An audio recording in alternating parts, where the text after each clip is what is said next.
Liog daw ang duha ka mga sunog sa 52 ka mga panimay sa Sitio Univille, Barangay Kasambagan sa Dakbayan sa Sugbo.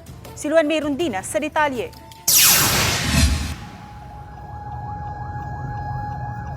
Sunod-sunod ang pagpangabot sa mga fire truck gikan sa nagkadiyang mga fire station nga mitubag sa alarma sa sunog nga miulbo sa Sitio Univille, Barangay Kasambagan, Dakbayan sa Sugbo pasado alas 2 sa miaging Sabado sa hapon. Sa drone shot nga kuha ni Romeo Marantal, makita ang duha ka dagkong sunog nga milamoy sa kabalayan sa dapit. Ang naasoy mga panimay nahimutang sa luyong bahin sa usa ka dakong universidad sa Barangay Banilan. Ug aron way makabalda sa mga fire truck nga moagi, gisiradan sa trapiko ang Bantal Road. Grabe ang kainit sa panahon ug kusog usab ang hangin nga usa sa hinungdan nga paspas ang pagkatap sa sunog.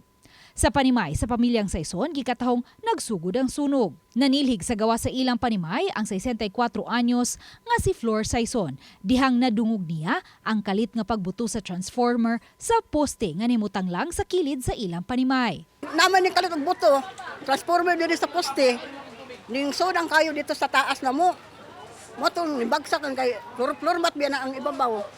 Nya plywood no daan na biya. Motong bagsak ang kayo sa ubos, motong nagtiptuyok ng kayo sa ubos kay dami may siling nga ana gamay ba.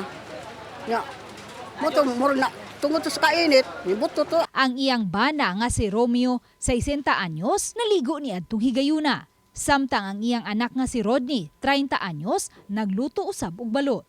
Pareho silang nahiagom og mga paso-paso sa ilang lawas ug gidadayon sa tambalanan.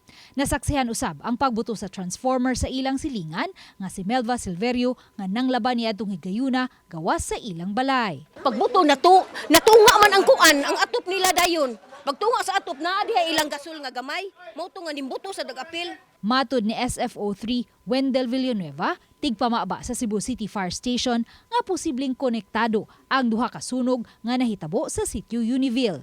Gawa sa kusog nga hangin, gisusi usab ang ubang anggulo sama sa koneksyon sa kuryente. Pipila lang ka metro ang distansya sa duha ka sunog nga nahimutang sa usa lang ka sitio. Posible nga konektado ra kay isubay kuno si kuryente apan na ato nang mahatagan og katinawan kung mahuman na gyud ang investigation sa sunog nga nahitabo. Moabot sa 52 ka mga panimay ang naugdaw sa sunog diin 70 ka mga pamilya ang direktang apektado sa insidente. Giba na ba na moabot sa 3.9 milyones pesos ang danyo sa maong sunog. Uban ni Marlon Melgazo, Luan Mayrondina, Balitang Bisdak.